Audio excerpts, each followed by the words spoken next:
हिंदुओं के पुराणों में एवं अन्य पवित्र ग्रंथों में गुरु भक्ति की महत्ता गाने वाले सैकड़ों उदाहरण भरे हुए हैं।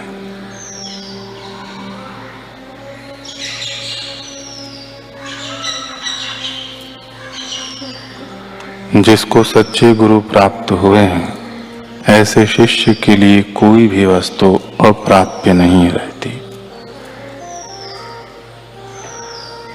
आप अपने इष्ट देवता को गुरु कृपा के द्वारा ही प्रत्यक्ष मिल सकते हैं। गुरु एक प्रकार का माध्यम है,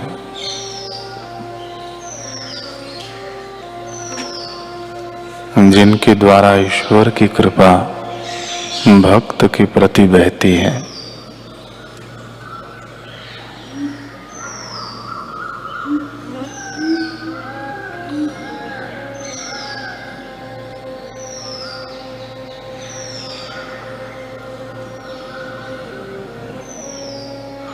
श्री रामकृष्ण परमहंस के गृहस्थ शिष्यों में से एक था गिरीश घोष।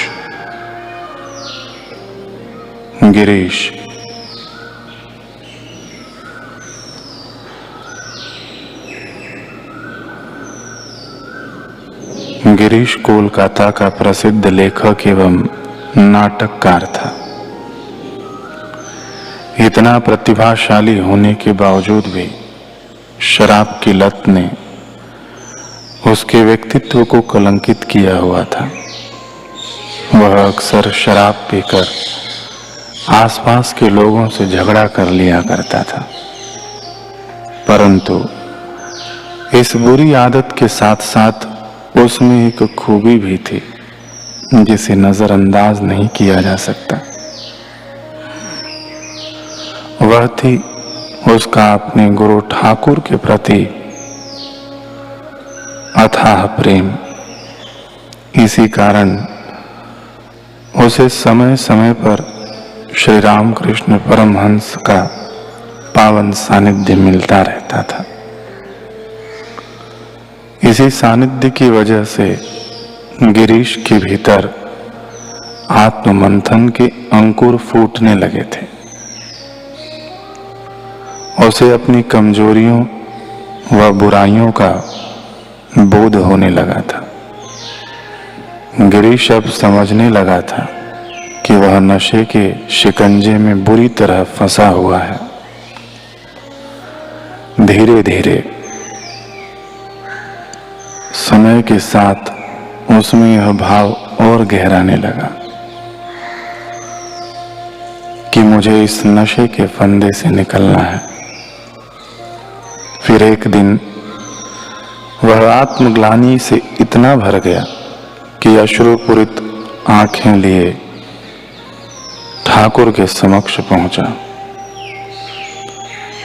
ठाकुर के श्री चरणों में झुकते ही उसके नयन छलक गए।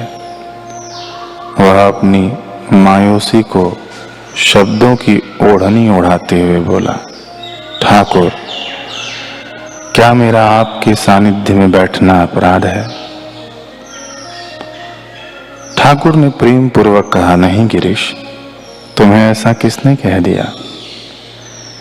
गिरीश ने आगे पूछा, क्या मेरा आपके चरणों में मस्तक रखना भी अपराध है?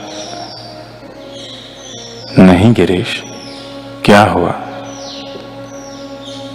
उनके ऐसा कहते ही न जाने गिरीश को क्या हुआ, वह ठाकुर की गोद में सिर रखकर खूब रोया। उसकी आंखों से अनवरत आंसू बहते रहे। फिर कुछ क्षणों के बाद वह सुबकते हुए बोला, मुझे पता है ठाकुर, मैं अवगुणों का पुतला हूं, परंतु अब और अधिक इनके हाथों की कठपुतली बनकर नहीं रहना चाहता। सुथरी जिंदगी जीना चाहता हूं।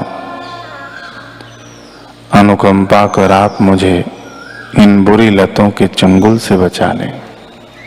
मैं जानता हूं ठाकुर, मुझे आपसे यह मांगने का कोई अधिकार नहीं है, परंतु आपका विराट प्रेम देखकर मैं साहस कर रहा हूं।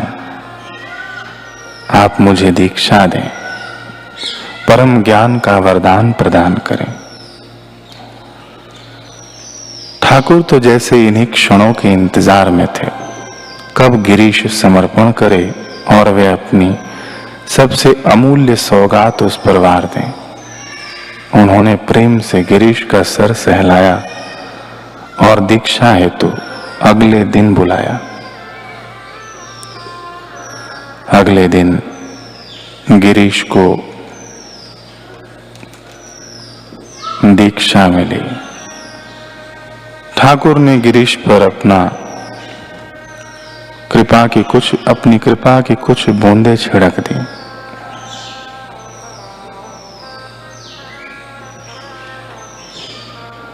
आज तक तो अशुद्ध मदिरा ही उसे सुख देती थी, पर आज अपने पावन पवित्र वास्तविक स्वरूप का स्वाद उसमें आनंद भर रहा था।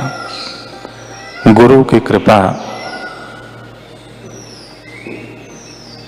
उसके भीतर आनंद उड़ेल रही थी। उसके लिए अंतःकरण की यह सुंदरता अकल्पनीय थी। पहली बार उसे सांसारिक नशे से मिलने वाले उछाव के छिछलेपन का एहसास हुआ।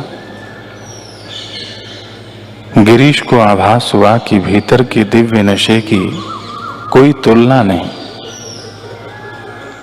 अब वह इसी आनंद में डूबा रहना चाहता था। वह ठाकुर के चरणों में दंडवत लेट गया। आभार व्यक्त करने के लिए शब्द कहां से लाए, बस नेत्रों से भावाश्रु बरस पड़े।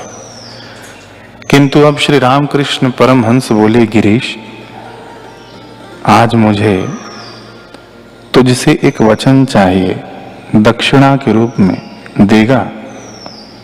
जी ठाकुर, जरूर, कहिए ना। अब से जो तू खाएगा या पिएगा उसे पहले मुझे अर्पित करेगा।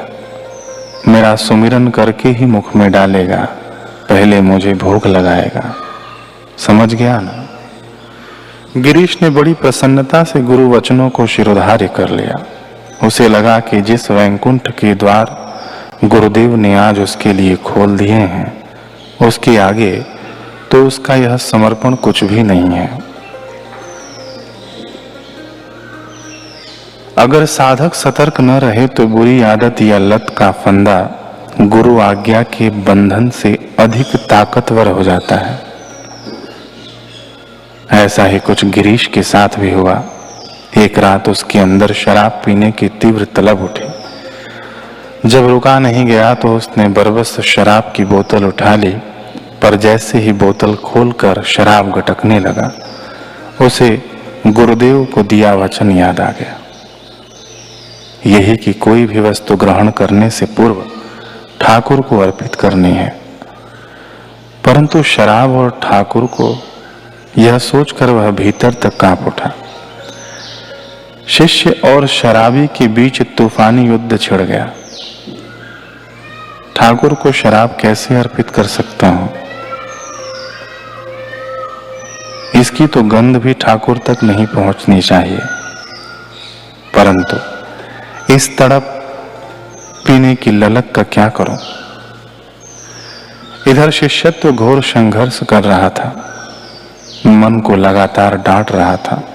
उधर मन भी बार बार अपनी चाल चल रहा था। शिष्य को उसकी प्रतिज्ञा से दिगाने की भरसक कोशिश में था। गिरीश कभी शराब की बोतल उठाता, कभी वापस रख देता। इसी उधेड़बुन में रात्रि व्यतीत हो गई।